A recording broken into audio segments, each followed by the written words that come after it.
Que a graça e a paz de Jesus estejam com todos vocês. Quem vos fala é a irmã Paula. Que Deus te abençoe neste dia. Que esta mensagem seja uma bênção de edificação na tua vida. Amém? Dando seguimento à série Aprendendo com as Mulheres da Bíblia, hoje eu venho trazer aqui para vocês a terceira mulher, por nome Agar, que tem por título A Mulher Escrava, Serva de Sara e Concubina de Abraão. Para sua meditação, medite lá em Gênesis 16, do 1 até o versículo 16. Foi por sugestão de Sara que a sua escrava Agar foi entregue para Abraão como sua concubina, com o propósito de, alcançando dessa forma, o cumprimento da promessa feita por Deus a Abraão. Agar, por sua vez, sentiu-se lisonjeada ao assumir sua nova posição, tornando-se orgulhosa e presunçosa, menosprezando a sua senhora e tratando-a com arrogância e desprezo. A rivalidade entre elas se acendeu a tal ponto que Sara procurou banir sua concorrente com dura perseguição. Aflita, Agar teve que fugir de casa para não suportar mais a aspereza e até mesmo os castigos físicos que sua própria insolência provocara.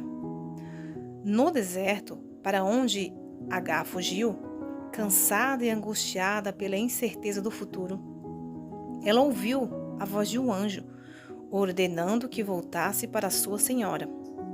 Tal ordem a fazia lembrar de sua posição de serva e das obrigações nela subtendidas, levando-a a compreender que ela mesma era a causadora de seu sofrimento e dor. Contudo, naquela ordem, havia também uma mensagem de misericórdia, de consolo e de esperança, pois a promessa de Deus para ele dizia que o filho que ela carregava se tornaria pai de uma grande nação.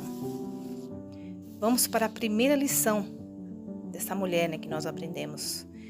Deus nos ouve e nos vê. Todos nós nascemos com a necessidade relacional de que Deus nos ouve e nos vê, que Ele esteja em sintonia conosco. Ismael, filho de Agar, significa Deus ouve.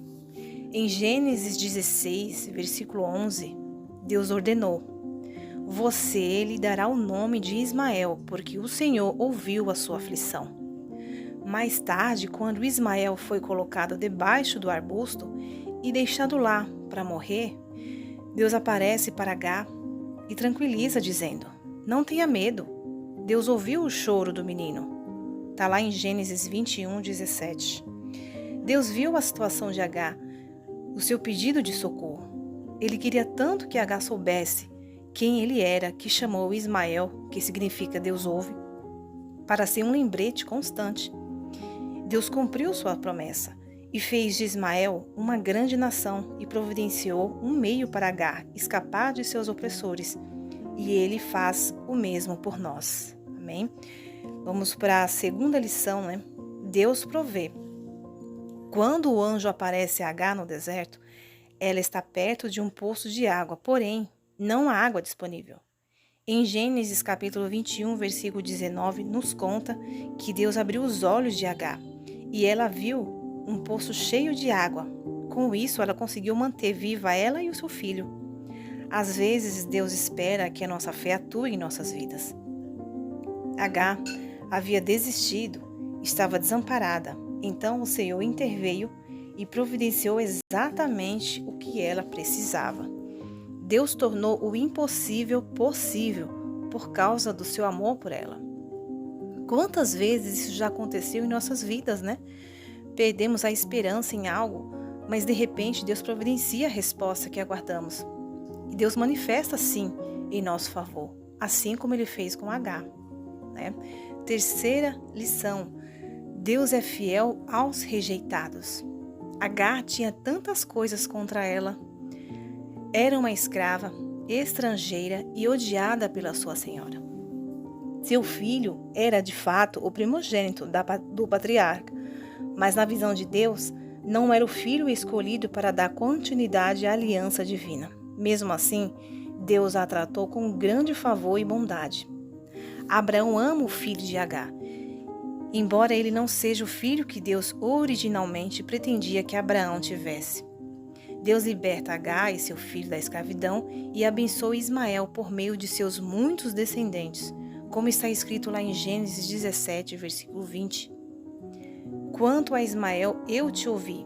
Certamente o abençoarei, farei com que ele seja fecundo e o multiplicarei grandemente. Ele será pai de 12 governantes e farei dele uma grande nação. Às vezes, nós nos sentimos rejeitados ou mesmo perdidos. Mas essa história nos lembra que não só temos um Deus que nos ama em qualquer situação, mas também um Deus que defende os excluídos e nos inspira a fazer o mesmo. Vamos para a quarta lição. Deus ainda trabalha mesmo quando saímos do plano. Por fim, minha amada, vemos nessa história que Deus é poderoso e nos ama, mesmo quando não seguimos seu plano original. Deus prometeu a Abraão que ele teria inúmeros descendentes por meio de sua esposa Sara.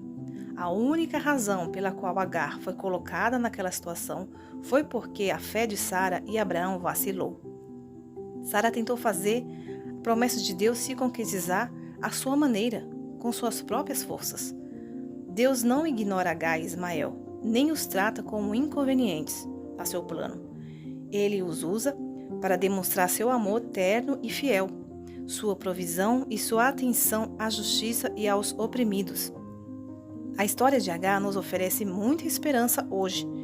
Como indivíduos, sabemos que Deus vê e ouve nossa miséria, supre nossas necessidades desesperadoras e nos ama mesmo quando somos rejeitados.